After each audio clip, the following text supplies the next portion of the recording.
On. All right. We are back. Welcome to, I believe this is episode 8 of the Is it? BG Perform of season 2. Episode Of 8, season two. season Okay. 2 of the BG Perform podcast. Back with my co-host, Gerald Hayes. His All beard saw, dude. back to normal length. Yeah. It's Growing. not back to normal length. It was Coming. like down to I here know. before, So dude. it's coming. Mine's self edged up this week. There we I go. just got There we back go. from Switzerland, had an amazing time. This Friday, the Switzerland video is going to be dropping. See all my adventures. I showed Jerry a bunch of things. It's pretty dope. Great experience just to go. I got Scotland coming up this weekend, so be ready for that. We're going to Glasgow in There we go. Edinburgh. Edinburgh. I keep having so as I've been in England, there's been a couple things. Propaganda, absolute propaganda here. There's things that words and ways they pronounce things that are different. I'm gonna get into them in a second, but uh, I'm going to Edinburgh. Literally, it's Edinburgh, right? And in America, that like Pittsburgh, that type of thing, right? Hmm. So I pronounce it Edinburgh, and they're laughing at me. They're like, "It's Edinburgh," and I'm like, doesn't make any sense. I was like, I don't say Pittsburgh.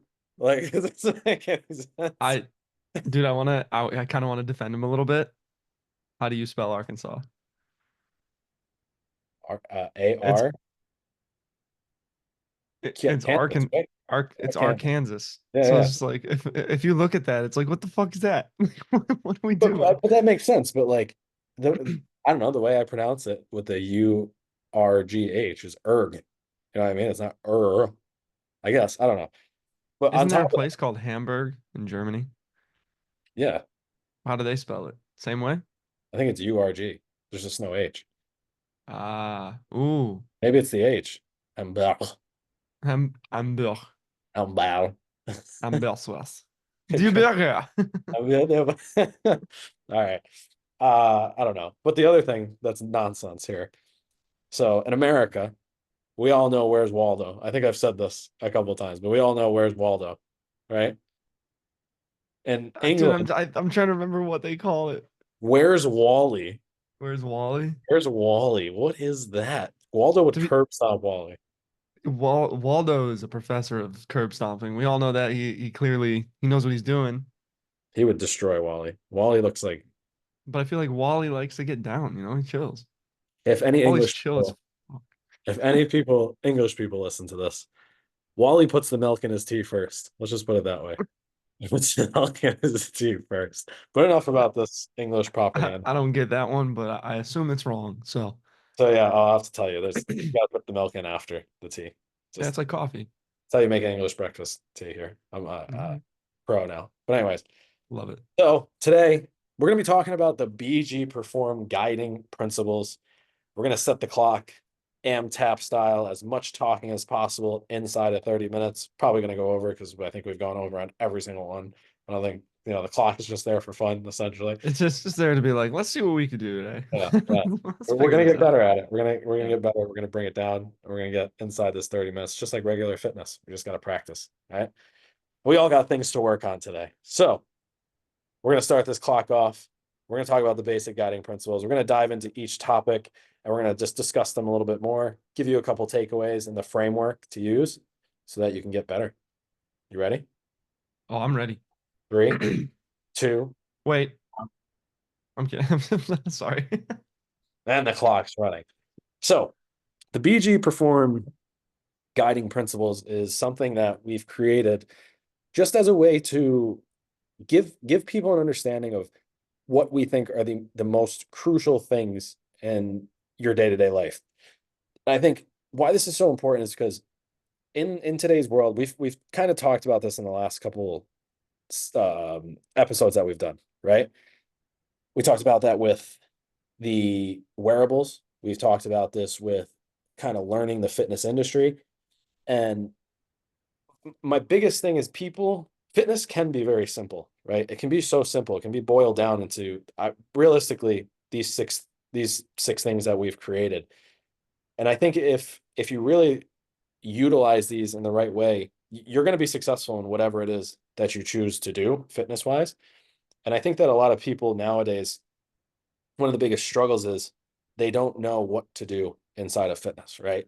And they kind of let themselves be guided by these people who are a little bit more confident, a little bit better looking, right? Physically, whatever you want to say, have certain characteristics, have good sales tactics, and they get guided down the wrong places in fitness. And some get sold to CrossFit, some get sold to powerlifting, some get sold to running, some get sold to whatever, or me, like I'm doing triathlon now, like whatever it might be. Not that I was sold to a triathlon, but you get the point. These types of things you can be successful and utilize. And in my opinion, all of the different facets of fitness have something that have to do with each other that can make you successful. And in my programming specifically, with the people that I work with on even my own programming on a daily basis, I use pieces from everything. I really enjoy CrossFit. I really enjoyed my time in CrossFit, and I think I'm going to come back around to CrossFit. And there's a lot of things I love about CrossFit. There's a lot of things I love about powerlifting, and powerlifting is just the base of getting stronger, right? There's a lot of things I love about endurance training that I'm starting to find and really start to love as I dive into it more. There's a lot of things I love about just bodybuilding, and bodybuilding is kind of what started this entire conversation, right? So it's like you can't tell the conversation of everything else without the conversation of bodybuilding, right?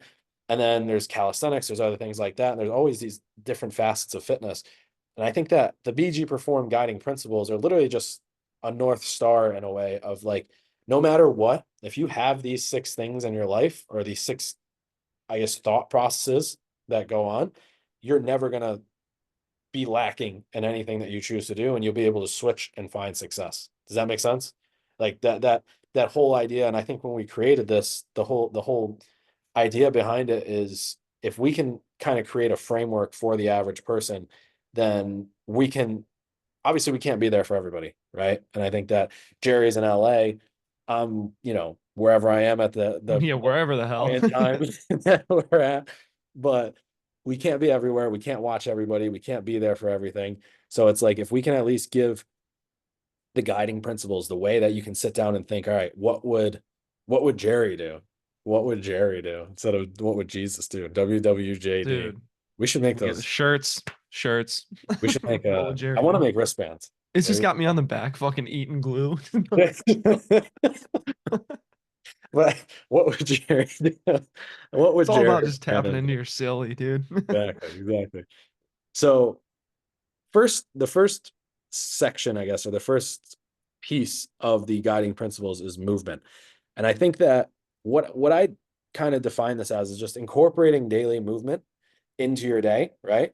And I think that you can start with steps. I think steps is kind of like, and what I want to kind of give you guys here with this is a general understanding, right? These aren't things where it's like you have to do X amount of reps per day, you have to do X amount of time in the gym. Like realistically, it's just important to incorporate daily movement into your routine. And it's as simple as starting with steps, 6 to say 10,000. I think we've kind of come to the conclusion that 10,000 is like a great number for most people, which is about 5 miles, I believe, of walking. So and then basically once you get this idea of like just movement in, then we can start to add stuff in, right? And then we can actually start to talk about like what fitness looks like: squatting, hinging, push pull, single leg, core, that type of thing, right? So, movement overall as this umbrella, right? And I think Jerry obviously can talk about this as well, but like movement as an umbrella, it covers so much, and it's not just one thing, right? And I think as you dive into this as a coach, from your point of view, from my point of view, movement can really take in and encompass so many different things. And that's why it's so important to have this as the first pillar in fitness. Yeah, I think that I've had like conversations with clients who when I first meet with them and I ask what their activity level is, they say that they're not very active. And then they tell me all these things that they do throughout the day. And it's like going to the gym isn't the only way to be active. Going to like playing sports isn't the only way to be active. A lot of these people will garden, they're parents, so they're constantly moving with their kids, all this different stuff. But then on the other end of the spectrum, I've had people be like, "Oh yeah, I'm active. I go to the gym like 30 minutes like once a week." And it's like you got to find the middle ground. Like that constant Or even movement that like we're talking myself, about is right? Like I huge. think not to cut you off, I'll let you speak again. There's some days now where because of the lifestyle change that I've kind of had, not lifestyle change, but just like the place I'm in, when I was in Florida, I had such an easy time like dropping a ton of weight. And it was because I was training hard and then I was working nonstop training for like 8 hours. Like that's active, like that's super active, Yeah. right? Then I would do jujitsu, all this other stuff. Now it's like I'm doing my hard training and then I'm kind of like here and I'm doing a lot of stuff on the computer. So like I have to go out of my way to make sure I'm moving, make sure I'm introducing these own tactics in my life. But go ahead, not sorry to cut you off. No, I was gonna say like it depends on what your job is too. Like obviously some people have more sedentary jobs. You and I, we're lucky. We get to move daily no matter what. Even if it's like a day off from the gym, we're still getting steps in because we're training people. Um, but the the the Hey. hey. But overall, the point I'm trying to make is there's a bunch of different ways that you can be active. It's not just going to the gym. That's not the only way. It's not just playing sports. You might be playing with your kids. You might have an active job like construction workers. You're active. Like whether you think you are or not, you're at work, you're active. So it just depends on what you're doing throughout the week. Yeah, and I think, like I said, I think the basic understanding here is not to get caught up on what movement, but keeping movement. And I think one of the biggest, or not biggest, but like easiest ways to implement that is just counting steps, right? And it's very simple. Use your phone, use your watch, use a pedometer, I guess, if you want to. Throw It's- that bitch right on your hip too. One of those Kellogg's Frosted Flakes or not Frosted Flakes. What was it? Special K. Do you remember they used to give those out during the big movement push in like the mid 2000s? Here, eat this highly processed cornstarch and then Yeah. track your steps after. Don't forget to track your steps so you know that you're definitely healthier with us. Like, So funny.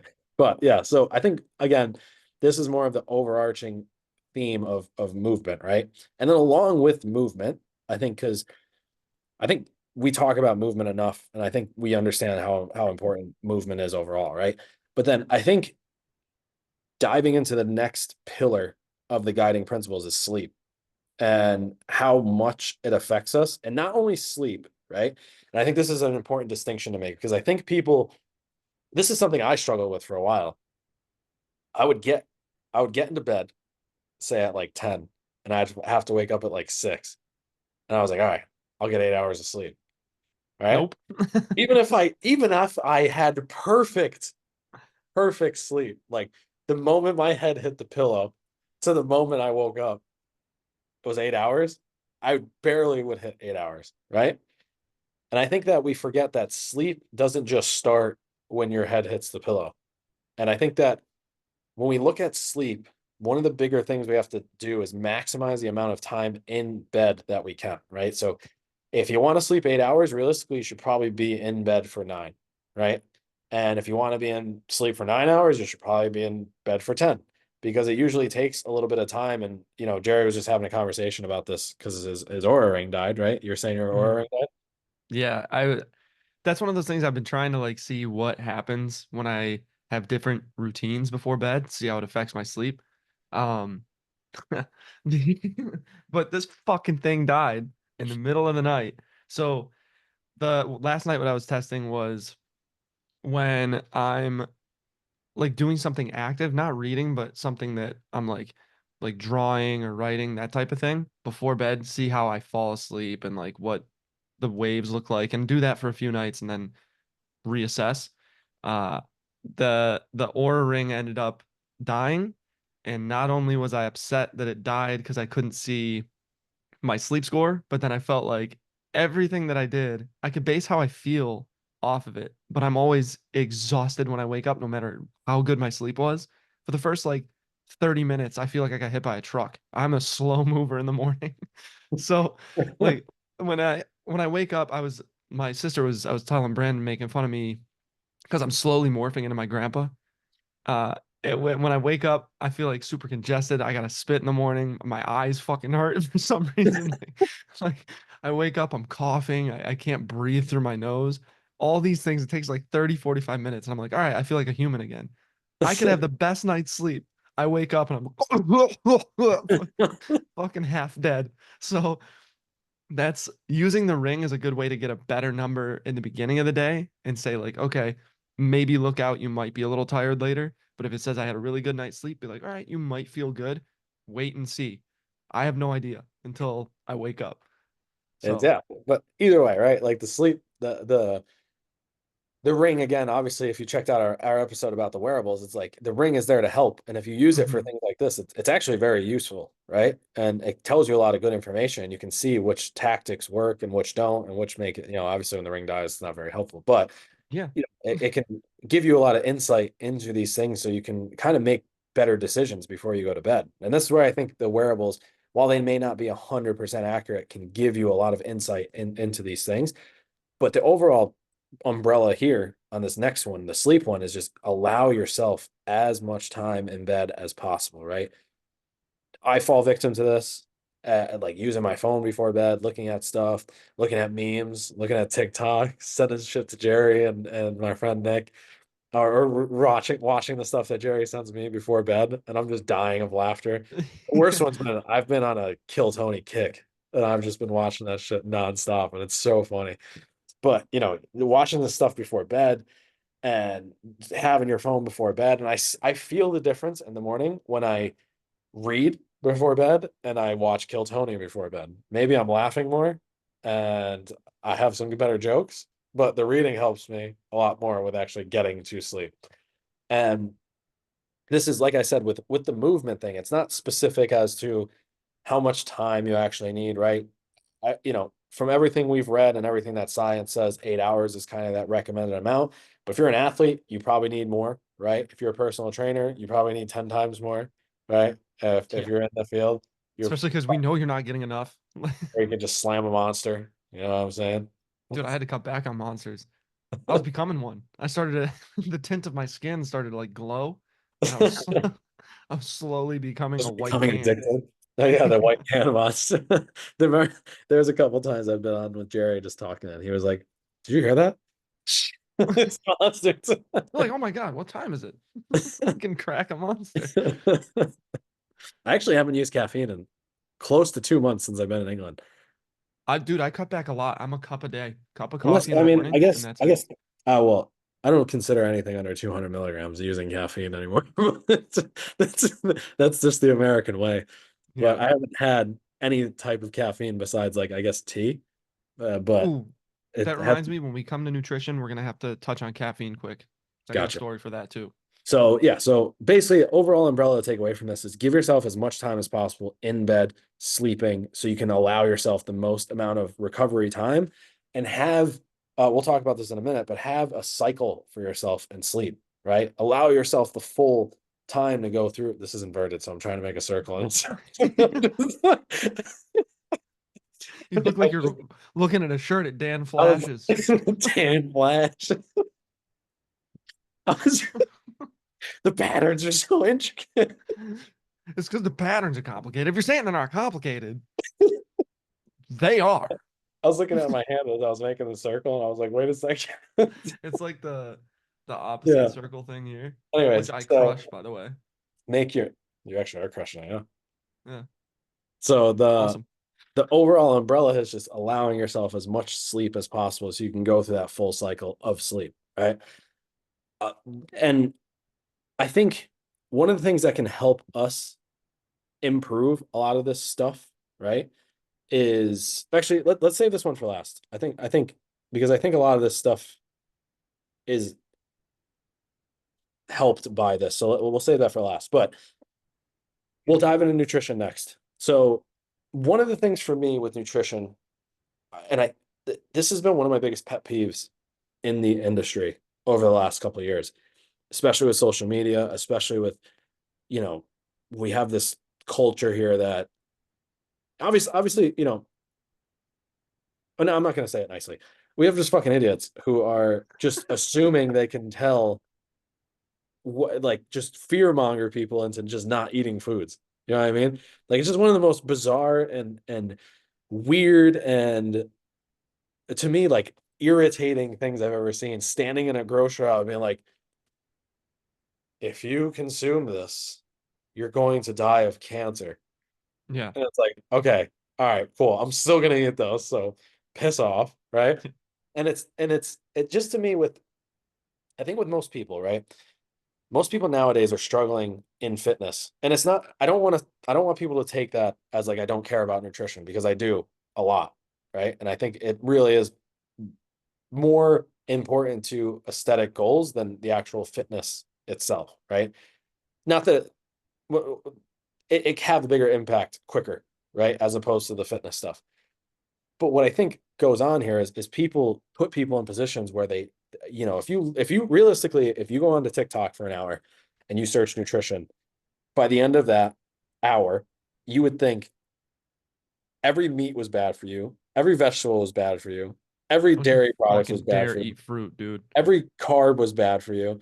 If you look at the sun too much, or if you're out in the sun too much, you're gonna get cancer. If you're not out in the sun enough, you're gonna die of, If you're not tanning long-term. your butthole, you're fuked, dude. Exactly. Red light Cancer. therapy, your balls. Like you Yep. have to do it all. And Show that taint, baby. it's really tan the taint. Tan the taint. Hashtag Triple tan the T. taint. TTT. Tan the taint. So you really you'll get so confused to the point that like it's gonna be annoying to step into a grocery store. And you're just gonna be so lost and so confused. And especially it's like some of these people just don't have the time or the energy and they're doing the best they can, right? And I think there's been this kind of craze about being right, right? And this is one of my favorite sportscasters said this like so long ago, and the first time I heard it.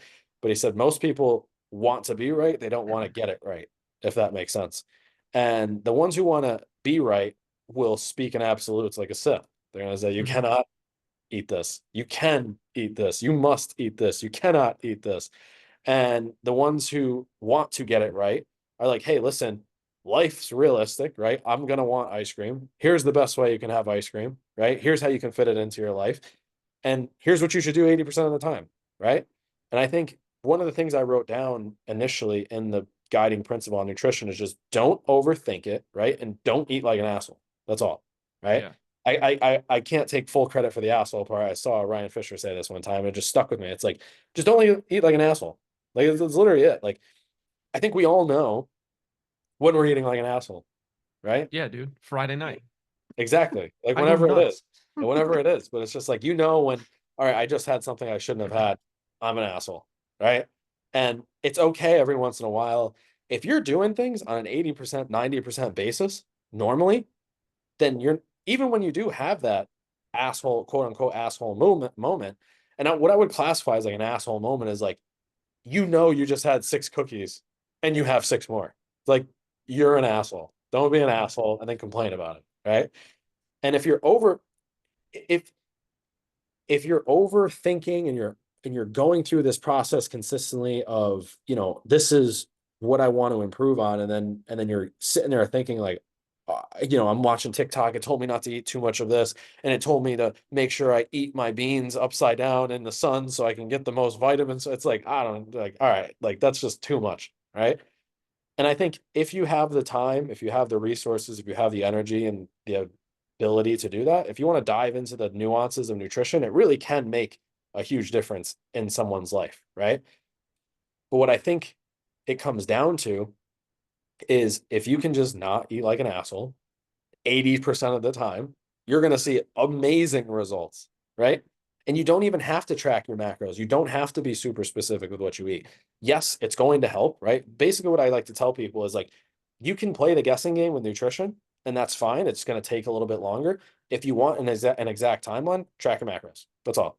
If you want to Yeah. be somewhere by a specific date and say, hey, I want to be X amount of pounds, it's just science outside of like, the difference in calorie counting, right? It's going to be able to say if I'm eating X amount of calories for X amount of weeks, and I continuously take away at least 500 calories a day, or what is it?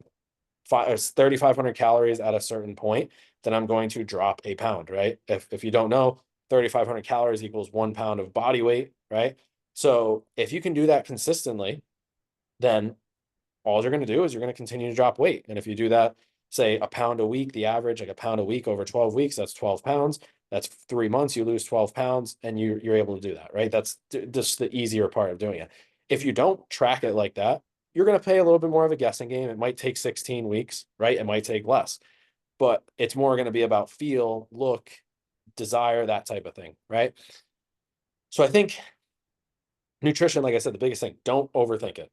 Don't listen to TikTok. Obviously, if you have, and this is where we kind of talked about, I think it was last week or the week before, I've dwindled down so much of what I listen to, right? I've dwindled down so much of the ins and outs of like the people that I actually let inside of my inner circle, or let me say my head, to give me information to answer these things. Because at the end of the day, if I listen to 50 people, I'm going to come out with 25 and 25 telling me the opposite thing, right? So I find the people that I have given me value in the past and I know are going to give me good information and I stick with that.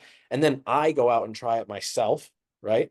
I've tried a bunch of different diets. I've tried vegan for a little bit. I tried this random nut, seed, and whatever it was diet Is for, that paleo or is that I don't even know what it was, bro. I ate like sunflower seeds and lettuce for like 2 months, and I lost like sheesh? 17 pounds, and I was like emaciated. I was like, "Ugh." I'm healthy now. So, and then I started getting back into obviously normal stuff. I've done carnivore, like I've tried everything because I want some capacity of what it is. What is it going to feel like? What's it look like at a certain level? And I've kind of settled into just the stuff that I know works, like I eat chocolate. I just went to the Lindt chocolate factory. I bought chocolate. I'm gonna eat Mm. chocolate. You can't tell me anything. I don't care, right? But I know at the end of the day, you know, if I make that decision to eat chocolate, I have to make up for that somewhere, right? And it's just understanding like that day that I enjoyed it, it doesn't go past that. I'm not gonna eat like an asshole for the rest of the day, or I'm gonna be smarter about that stuff. So anything to add to that? I think just exactly that is staying consistent. Don't worry about like making a giant change at once and hoping that everything changes too. When you Yeah. go into trying to make a change with your diet, little things at a time. Little Yeah. changes, the biggest thing, like you said, 80 to 90% of the time, be as consistent as you can with eating what you know works. Then the other 10 to 20%, have a chocolate, And I want to have add a this. Pepsi Zero. I want to add this last thing. It's like most people they see this the weekend stuff as like such uh a new like what's the word I'm looking for? Like they get so stressed about it, right? They get stressed about, oh, I want to go enjoy the weekend with my friends. I want to have a drink. It's like that's cool. Like no one's saying not to. It's just the rest of the week you can't do the same thing as if you're doing it on that night. You know what I mean? Like Yeah. I don't get worried about going out to eat because I know when I'm home, I'm eating perfectly, right? I'm eating the things I need, especially now as I'm trying to drop weight for this triathlon. Like if I go out and I enjoy something, I enjoy it. I just know and I make up for it, right? But next we have I think one of the more underrated things, which is routine, right? And this is something I've struggled with not being in my normal space or my own space or my own environment is routine, is establishing a consistent thing for when you do the things you do, right? When you sleep, when you train, when you enjoy things, when you get home, like that, like you don't want to be locked into a routine to the point where it's like, oh my God, it's 7:03. I can't go work out today. Right. But it's like, okay, around the same time your body starts to get ready to work out. You start to have that energy bump, start to have those endorphins, those hormones, right? Those hormones pop up that they're like, all right, it's time to get our reactive hyperplasia. What is it? Hyperemia. Hyperemia, reactive hyperemia, right? Which is a pump in scientific terms. But your body starts to get into a cycle of sleep, which is going to help you sleep better, right? You know when you're going to eat, so your body starts to get used to this stuff. And if you eat the relatively the same foods each day, which helps you kind of track this stuff a little bit more, it just makes things so much easier on you on a daily basis, right? So I think routine is such an underrated topic, an underrated thing that people need to understand more. And the kind of blanket thing here is the more routine we have, the more effective everything's going to be on a daily basis. Literally, like if you can have the same time, and this is what I do now, is like I said, I struggle with it early on because I was just kind of like, I don't have a schedule right now. My schedule is just kind of like, the only thing I really have planned in my day is when now or before was like when Ian was going to train, right? But now it's like I train and I have my time. Then Ian gets trained and then everything else kind of has its place in the rest of my time in the day. And I schedule that as the day goes. But like if I didn't have this stuff in the day, why do I wake up at 6 a.m.?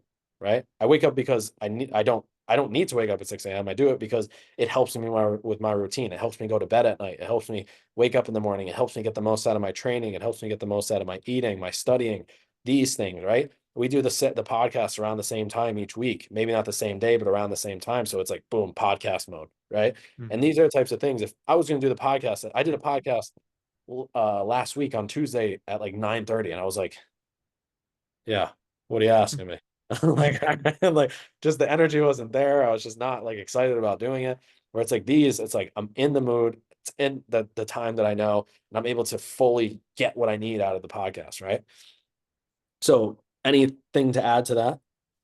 Just I think you nailed it on that one. Nothing really to add. Yeah, This routine yeah. is So I good. think the last two, right? And I think these are ones that people don't think about enough. And the one I want to talk about first is environment. All the things we just talked about become so much easier if you have supportive people and supportive environment around you, right? In regards to the movement, right? If you go and want to move your body but have no supportive people around you, people who heckle you if you try to move, people who kind of come at you in certain capacities if you try to do it, or you just have no place to move, right? If you're in some like, I don't know, a good example. Realistically, movement's not a good example, right? But like uh, the cooking, right? Talk about nutrition. If you don't have a capable kitchen, capable tools, no pots and pans, no, things to clean your food with or cook your food with, how are you going to be successful? Right? Hmm. If there's people around you who are like, hey, I want to, you're like, I want to eat healthy, I want to lose weight, and everyone's like, fuck you, I'm going to McDonald's. That's going to be very, difficult to actually get the things that you want to get done on a daily basis and make that progress, right?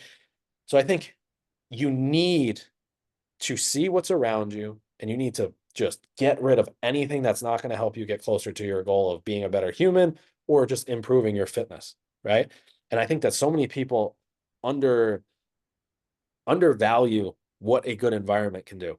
And I think I've seen this from being in, environments in former gyms or gyms that I worked out in or gyms that I owned or I was a part of. I've been in gyms where the environment was so amazing I could fucking lift the world if I wanted to, right? And I've been Dude, in that's gyms the where best feeling. I hated the environment and I just didn't even want to work out that day. But and you feel that energy, And even on a daily basis at home, like I've always one of the things that I always found so en enjoyable was like my mom was someone who was always around fitness and always wanted to work out. She was one of the very few people in our family who was like, "Oh, I'm gonna go work out. I'm going to work out. I'm working out. I'm working out. I'm working out." And like it was so easy once I got into it because like she was already doing it. She was already supportive of it. She was already like doing it on a daily basis. And I was like, okay, well, I didn't see it anywhere else in my family. Nobody else in our family, I Yeah. can speak for both of us, ever gotten to that point. Whereas like I was lucky that, I got to see, and I remember when my mom was uh started like training people.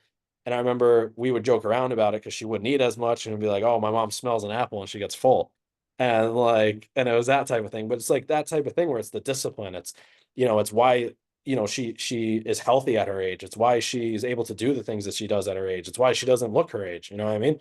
Like she takes care of herself, and you see it when people don't take care of themselves. You see the way they act, the things they're not able to do. And there was a quote I saw a couple weeks ago.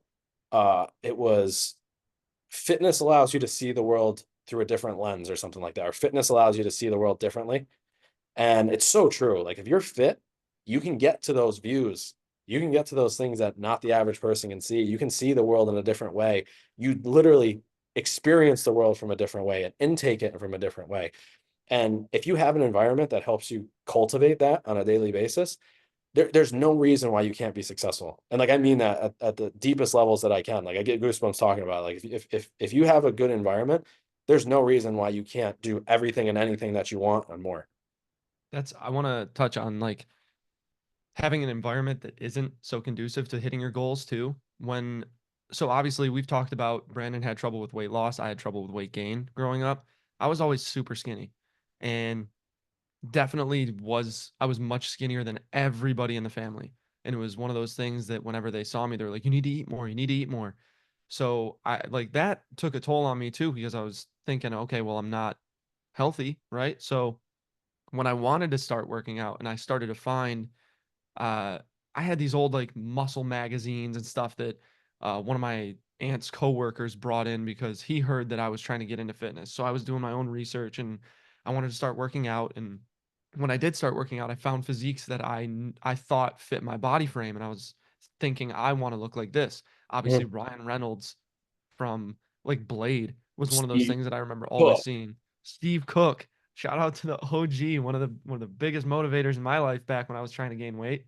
Um, I don't know if but I told the the story of meeting him in the bathroom. Did I? Have I said that on here? I don't know. I don't Steve know. Cook's a legend. If you don't know Steve Cook, he's like a legend, OG legend in the fitness game. And I was in Dublin with Ian because we were there after his fight in last August, when he battered Neil Magny. And I was sitting in the locker room with Paul. Paul Hughes is another fighter who's kicking ass in the PFL right now. And he came down to Dublin to see us and to train. And I'm sitting in the bathroom and some guy walks in. He's like, "Yo, where are the bathrooms?" I'm like, "Oh, they're right there to the right." And I was like, "Are you The Steve fuck? Cook?" He's like, "Yeah." I'm like, "What the fuck?" Like, what are you doing? I was like, "What the hell?" I was like, "I'm a huge fan." And he's like, "Oh, this is the first for this." Guy tells me he's a huge fan of the bathroom. I'm like, I'm like, Whip bro, it out, bro. Let's see I'm like, it. I'm sorry. I was like, but can I get a picture? Like, I don't know. He was like 100%. He's like, just let me use the bathroom. So he used the bathroom. We talked for a couple minutes. I told him like, where I was there, why I was doing it, and what was going on. He told me why he was there. But yeah, Steve Cook's a legend. But go ahead. Yeah, that was where I found a lot of my motivation because he used to do these vlogs back in the day when he was at the bodybuilding gym, like bodybuilding.com gym. He would go in and he would start off. He's like, all right, you know how we do this workout. Starts off with some gum, and he would throw like a stick of gum in his mouth and just start chatting up and giving motivation. And I was I was like, okay, I know what I need to do in order to get my goals. I got to start shutting out all these voices that are negative. I got to start surrounding myself with people like this. And then it's important because you're going to hit a goal. If you're in the same situation that I was, you're going to start hitting your goals. Your physique is going to change. Your mindset's going to change. And then as soon as those people that you kind of shut out creep back in a little bit, they're going to say, "Oh, sorry, we can't all be fit. Sorry, we can't this all this bullshit. I've heard it all." And they're going to try and make you feel bad for hitting your goals and trying to make a change and bettering yourself. Don't let that happen. As Yeah. soon as that happens, keep your chest high, chin up. Just be like, you could be fit. You could be. Like if they start like we can't all be fit, be like, yeah, you could. Of course you could. Just make it to the gym. Be consistent. Watch your nutrition, all the pillars and stuff that we've been talking about. This podcast, the last podcast. Be as consistent as you can and just keep moving forward. And I Because that's think all that matters is your mindset and just find more people with find more like-minded people. and I think this is where this is useful, right? Because I Mhm. think Yeah. most people, I've said this to so many people because this is what I did. And there's points when I was running my business in New York. There's points now where I run my business obviously by myself. You obviously we work together, but like there's things that Mhm. I do on a daily basis, like on the business end, or things that I want to question or learn more about. Sometimes I don't have the people to ask about that stuff, right? So it's like that's where the phone comes in handy. And this is where this thing can actually be so powerful is like I can find the five most successful gym entrepreneurs or business entrepreneurs or people to sit down and just listen to that question being answered. And I can have those people in my ear all day, every day, and learn and learn and learn. If you don't have that around you, that's when you use your phone. Hormozis, the Mackays, George Heaton, these types of people where you listen to these guys talk and they're just inspirational stories, inspirational people, inspirational information about how they built their businesses to a certain point. Tony Robbins, Gary Vee, these types of things. Like you can listen to these people all day if you choose to, right? You don't need to listen to the person you work next to at the supermarket or at your desk job. They're fucking annoying probably already. Just put your headphones in and listen to, some people don't like Gary Vee, but I love Gary Vee. But like, some people like Tony Robbins, some people Steve Cook, like throw in whatever you need to listen to, whatever gets you pumped up and fired up and motivated, put that in your ears. And that's where the phone is so valuable because it can give you access to people that it's theoretical access. It's not like actual direct access, but it's access to their thoughts, their theories. And, think about this back in the day. I've been diving into philosophy so much more. It's like there used to be one book from these dudes. And it was like, if you can get your fucking hands on it, great. right? Now it's like we could post this and a ton of people can hear it, right? And I hope this is something that people, even our podcast is something that people can listen to and be like, all right, I can make this change because I know that these people are there doing the same thing. Maybe we're not with you, right? But again, this is where the community comes in. Send us a message. Let us know you're kicking ass. I'm always there to support. You know what I mean? Jerry's always there to support. But it's like our type of thing is like if you can build the environment around you, there's no way anyone's going to stop you. And once you build that enough of that environment, you don't need it as much. And you can be that environment for somebody else and you can help those people, right? And I think overall, just to kind of before we get into this last point, if you can find and build a circle of people around you that help you get there, there's literally not one thing you can't do, right? Like you can do most things that you put your mind to as long as you have those people that are around you, you know? And I think it's just as simple as that. The environment really is kind of like the most important thing that encompasses everything we just talked about. So I think most people realistically, if they just looked at their inner circle and kicked out the people that were there already causing problems, from day one, they would feel like 1,000 pounds have been lifted off their shoulder, right? It's also easier to stick to everything else too. As soon Exactly. as you're in the right environment, like you're not going to worry about sleep. You're not going to worry about what you're eating. You're not going to worry Exactly. about literally anything. Everything's going Yeah, to fall in place. exactly. And the last thing, do as much or do you as much as you can, right?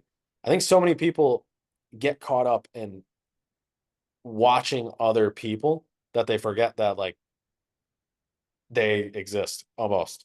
And they're just kind of like not making decisions for themselves or not allowing themselves to do things they enjoy. They're not waking up and being like, what do I want to do today? And it sucks. I'm not going to sit here and say it's easy because a lot of things are built upon working for other people or investing your time on other people. But at the end of the day, if to me, like too much of life is waiting on other people, right? Like if you have any opportunity, wherever those little opportunities are in your day to do you, do it and do it to the max capacity that you can and try to increase that time as much as you can continuously throughout the days and weeks, right? One of the things and one of the reasons that I find this to be so empowering is because for a long time when I first started in the fitness industry with opening Thrive, I was learning and I did know some of these things and I was pouring myself into people, into things that were not, you know, it did not have the best intentions for me. Right. And when you look at it and you look back, you say, I should have known better. Right. Or, I made a mistake. And the I didn't do me, right? I did whatever they wanted to do. I was listening to the other person. I was allowing them to make decisions when in reality I knew better and I knew that if I trusted myself, we would have been in a different situation, right? Obviously everything happens for a reason, but like if you sit there and you wait for everybody else to make decisions, you're going to be 70 and absolutely pissed off and regret everything, right? So Yeah. I've made it a point to like if I have time for myself, I do the things that I want to do, and a lot of time it's work. I just enjoy it. You know what I mean? It's work out, it's work, it's read, it's learn. Like those are just the things that I enjoy, and I try to do as much of those as possible, and I don't let other things get in the way of it, right? Like the things that I love, truly love, which are training other people and learning, those are like at the priority and nothing gets in the way of those, right? And I think that, this is going to be for me, this is a shorter one because it's very simple. It's just like, if you want to create a healthy and fulfilling life, the things that you love need to be at the top of your list and you need to do those as much as possible. And it's really as simple as that. Yeah, I've fallen victim to this a lot is just doing what other people around me are doing or let them kind of affect my day. And that's something that I'm trying to fall out of, and I'm doing a really good job right now. I'm training more consistently.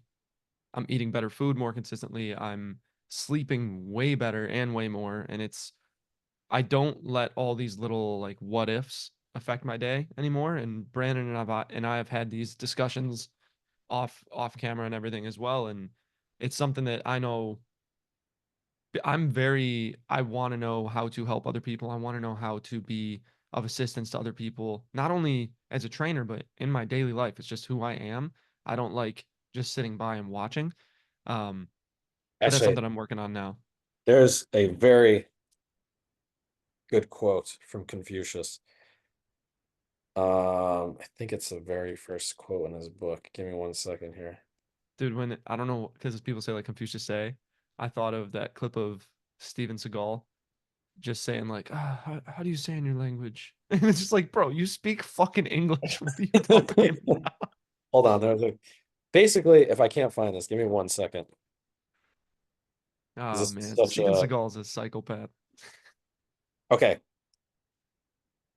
quote that when I heard this, and he says this a few times in the Analects, which is like one of his more popular. Well, it's not even his book. So the Analects, Confucius was a Chinese philosopher, and the Hmm. Analects were his disciples basically writing about the things that he said. So he never actually wrote any books. He was just kind of talking, and everyone was just writing shit down. One of the things he said is, Legend. "Do not worry that other people do not know you. Be concerned that you do not know them." And then there was another one that said, "Where is it?" It was, oh man. Was it shake it once, that's fine. Shake it twice, that's okay. Shake it three times, you're playing with yourself again. What's not that? No. Or It that might was have been Simple Plan. Now that I think about it. it was basically something along the lines of don't don't worry that people don't know you. Worry that you're not good enough to be known or something along those lines. Where it's like, I think that a lot of people they they don't take care of themselves enough. And they really need to kind of put themselves in a position to what was I can't remember what you were just talking about before that. What did we say before that when I was talking about the quote? Having other people affect your day and worrying about helping other people. Oh, you Not you asked something. about learning to help other people. Yeah, Uh, yeah. you had said I want to learn how to help other people, and I think this is like something that a lot of people want to do. I think a lot of people want to do it from a very selfish point of view, where I think they want to help people just because they want to be like a authority figure. But I think that when the time comes, people ask you for your help, and that only comes when you do things that inspire them to the point that they're Hmm. like, "Hey, I want to be like this person," right? So Yeah. I think anybody out there who's like, I want to help people as well. As we bring this episode to a close, be better, right? You know, implement these tools as just basic understanding of how to be a better person, right? And implement your fitness, move on a daily basis. Just kind of recap, right? Move on a daily basis. Give yourself as much time in bed and focus on your sleep. Work on your nutrition. Don't eat like an asshole, right? Don't overthink it because it doesn't need to be overthought. Have a great routine that allows you to do all these things consistently. Build an environment that actually supports you in doing all this stuff and do you as much as you can. And if you do this consistently, people are going to ask for your help because you're going to be a different person. You're going to be someone who's like, wow, I am literally making so much progress in my work. I'm making so much progress in my fitness. I'm someone who's actually people are excited to be around me. They want to be around me. They want to learn from me. They want to know more about me. It's like, yeah, obviously people are going to ask for your help, right? And I think this is the type of thing where it's like, don't try to be that person. Just be a better person and people will come to you, right? Hmm. I think this episode was great. I think that like, we covered a lot and these are just the principles, right? These are just the things that I want you guys to kind of take away and lead into every single aspect of your life. I don't want you to overthink this stuff. I don't want you to get too deep into it, right? But at the end of the day, if you can implement this stuff on a consistent basis, you're going to be a completely different person and your fitness is going to skyrocket and you're just going to feel better. Any closing remarks? Consistency, consistency, consistency. Just Yes. all these steps, don't just start them and kind of get away from it. Just continue pushing through. Things will happen. Yes. Maintain consistency. Albert Einstein said E equals MC squared. Maintain What? consistency. Maintain You know, consistency. I think that's a formula for consistency, right? I That's a formula. Yeah, I was just remember. I was just thinking because I went to his locker this weekend in Switzerland, but it's pretty dope. I would have shoved you into that locker. I wouldn't have fit because there was a board like this midway through. Yeah. It won't make you All right. fit. I appreciate you guys for checking in. We clearly went way too much talking into the 30-minute It AMRAP, was an but AMTAP galore. AmTap galore. I appreciate you guys for listening and this far. If you guys have any questions, thoughts, feedback, hit us up, and we'll see you guys next week. Yes, sir.